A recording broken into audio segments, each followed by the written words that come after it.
Assalamualaikum, selamat pagi anak-anak. Semoga kita semua selalu dalam keadaan sehat dan selalu dalam lindungan Allah ya, amin. Tetap semangat belajarnya ya, harus lebih semangat dari hari kemarin. Tetap jaga kesehatannya ya, sholatnya juga ya harus lebih ditingkatkan lagi, jangan ada yang bolong-bolong, oke? Hari ini kita belajar tematik ya, tema 3, subtema 3, dan sekarang pembelajaran ke-3 ya. Silahkan dipersiapkan buku dan alat tulisnya ya. Lalu sebelum belajar, alangkah baiknya kita berdoa terlebih dahulu ya. Mari kita berdoa bersama-sama dari rumah masing-masing ya. Berdoa dimulai. Selesai.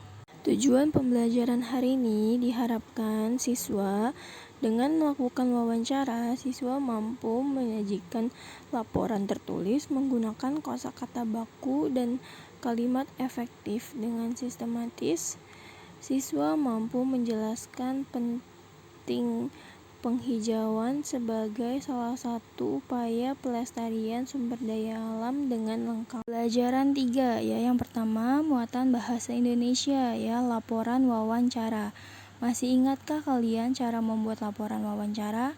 Nah, kemarin kalian telah mempelajari dan mengetahui format penulisan laporan wawancara ya. Nah, sekarang ayo ingat kembali ya, dalam membuat laporan wawancara harus mencakup hal-hal berikut ya, yaitu topik wawancara ya, lalu narasumber, lalu harus ada pewawancaranya ya, waktu dan tempat wawancara. Nah, lalu ada hasil wawancara dan kesimpulannya ya. Diingat-ingat kembali ya. Lanjut ke muatan IPA ya. Pentingnya penghijauan sebagai upaya pelestarian sumber daya alam. Pelestarian sumber daya alam dapat dilakukan dengan melakukan penghijauan di sekitar kita. Nah, penghijauan bertujuan untuk menjaga lingkungan dari kerusakan, misalnya membenahi tanah bekas galian pertambangan atau memupuk tanah untuk mengembalikan kesuburan tanah. Nah, penghijauan dapat dilakukan dengan memanfaatkan lahan kosong di sekitar kita ya, misalnya untuk ditanami dengan tanaman obat. Ya, lahan kosong yang tidak terawat membuat lingkungan kita menjadi kurang enak dipandang ya, apalagi jika lahan itu kotor. Nah, pemanfaatan lahan kosong di pekarangan sekolah atau rumah merupakan cara penghijauan sebagai wujud perilaku peduli lingkungan.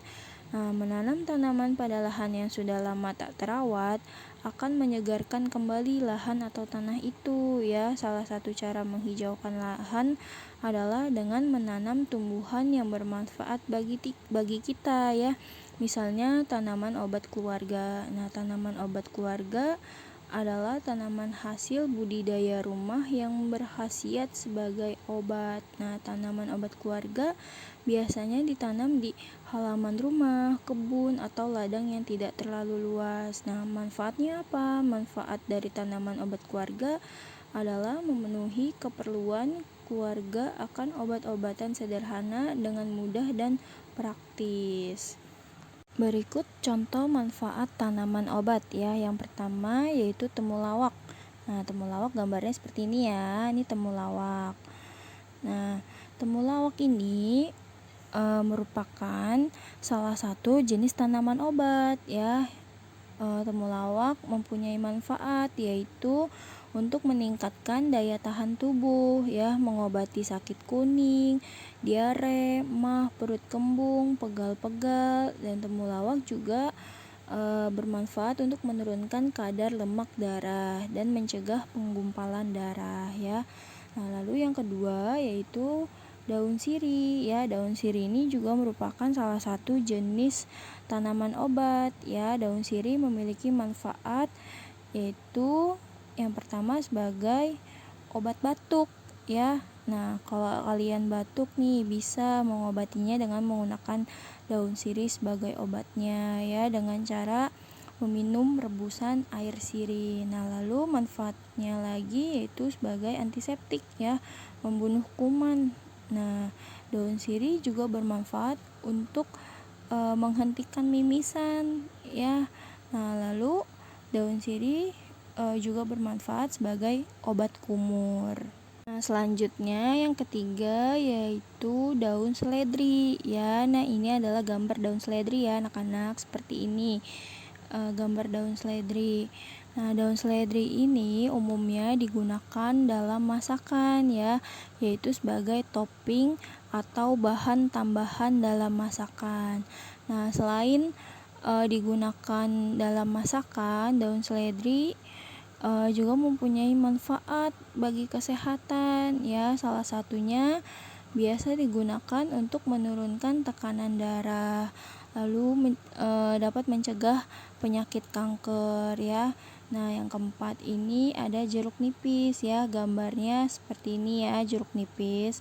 Nah, jeruk nipis ini juga merupakan salah satu jenis tanaman obat ya, mempunyai manfaat bagi kesehatan, yaitu untuk mengatasi suara serak, batuk, dan bau badan. Lalu dapat menambah nafsu makan ya.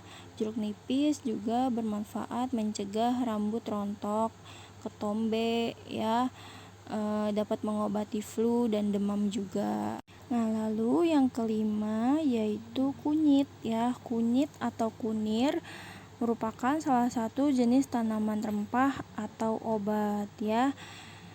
Nah, kunyit atau kunir ini biasanya dimanfaatkan oleh masyarakat kita sebagai bahan bumbu dalam masakan. Namun ada juga yang memanfaatkan buah kunyit untuk kesehatan ya, diantaranya yaitu sebagai ramuan jamu ya. Lalu kunyit juga bermanfaat menghilangkan gatal ya, pencegah kanker ya. Kunyit juga dapat menurunkan kadar lemak darah atau kolesterol. Nah, contoh lainnya bisa kalian lihat di halaman 112 ya. Nah, di situ ada tanaman kencur ya, bisa kalian lihat gambarnya ya. Nah, kencur juga merupakan salah satu jenis tanaman obat ya.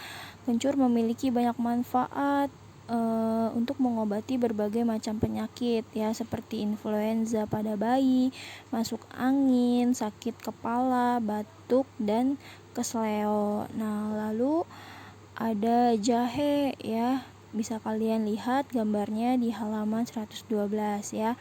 Tanaman jahe telah lama dikenal dan tumbuh baik di negeri kita ya. Jahe merupakan salah satu rempah penting ya.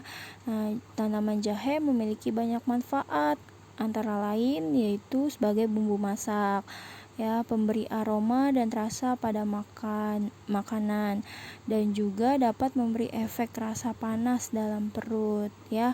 Nah, jahe juga dapat digunakan sebagai bahan minuman ya, yaitu minuman penghangat tubuh.